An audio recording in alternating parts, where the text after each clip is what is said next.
First of all, let me congratulate the organizers, the Economist, and thank you for being invited again this year in this prestigious forum and have the opportunity to share some thoughts on this crucial topic. Not very long ago, back in October last year, I noted here that there are good news regarding the 2030 target, in agreement with all other in present.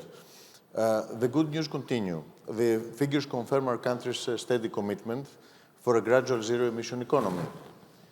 Let me drop some numbers here. According to the Green Tank, during January 2024, renewables production set again a record. Specifically, renewables had the second highest historical monthly production in January 2024, almost repeating the absolute record of August 2023. We're talking about that production reached 2,207 gigawatt hours, when in August 2023 it stood at 2,254, so very close. At the same time, renewables production approached approximately 50% of demand coverage within the first 2 months of 2024, which together with hydroelectric plants exceeded 55%. The above statistics indicate that renewables penetration in the domestic energy mixture is absolutely on the target. The above achievements regarding the penetration of renewables are accompanied by a parallel decrease in dependence on fossil fuels. Within the first 2 months of 2024, renewables production exceeded fossil gas and lignite by 762 gigawatt hours. This is an increase of 337 gigawatt hours compared to the first 2 months of 2023. According to this year's World Economic Forum report, our country ranks 37th between 120 countries. However, at global level, the green transition faces a slowdown, mainly due to the geopolitical developments and the uncertainties they entail. As far as Greece is concerned, the World Economic Forum recognizes the political commitment for green transition as well as the efficiency of our regulatory framework. Nevertheless, I would like to stress that the way to the ultimate green transition goal within the next years is not without certain challenges that I would like to very shortly mention.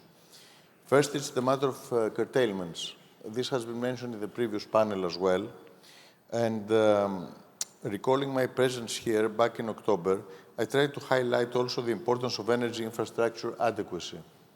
For example, according to recent AVMIE, the transmission operator data, 14 gigawatts of renewables are already in operation. 21 gigawatts have already received grid connection offer.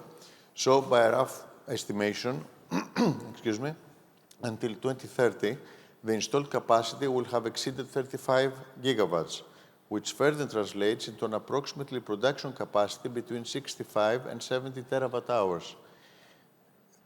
Today's demand is approximately 49.5 terawatt hours. At the same time, during 2023, almost 228 gigawatt hours were ejected from the system. In addition, the recent rearrangement of the priorities regime in order to promote industrial PPAs, combined with the zero negative prices to wholesale market, this has been referred by other fellow speakers, especially during periods where supply outstrips demand, present a challenge. In addition, recent law 5106 introduced the possibility of imposing further injection restrictions. Without going into an analysis of curtailments and related individual and technical and legal issues, I understand that we're now at a transitional stage as a secondary legislation, a ministerial decision is anticipated to further determine technical and other aspects. Mrs. Dugu can enlighten us on that. I think it's important to mention just a couple of points. This new reality, curtailments combined with zero negative prices, seems to considerably affect especially small and medium and non-vertically integrated producers, especially in relation to financing. According to certain forecasts, new financings may be reduced even up to a significant 30%. Financing institutions, in order to mitigate and safeguard the bankability of the projects, shall inevitably, if they already do it, but they will keep on increasing that, increase the eligibility criteria of new producers and projects to be financed. For example, they will require even more higher equity participation, higher debt service and coverage ratios, more securities, and this will be required even more as projects going for financing. On the basis of past and recent experience as a lender's legal advisor, let me say that now, even more than in the past, it needs adaptability and innovative thinking out of the box to reach a delicate balance, especially in cases of non-recourse project financing. These considerations must also be taken into account in respect of the attraction of foreign investments in renewables and clean energy projects. Therefore, having said the above, I would conclude that it is a matter of first priority, firstly, to continue ensuring significant investments for expansion and increase of the grid capacity. Secondly, promote interconnection and storage. And last but not least, we need to timely complete the framework of new curtailments on the basis of the relevant EU legislation requirements and the principles of transparency, proportionality, and non-discretions.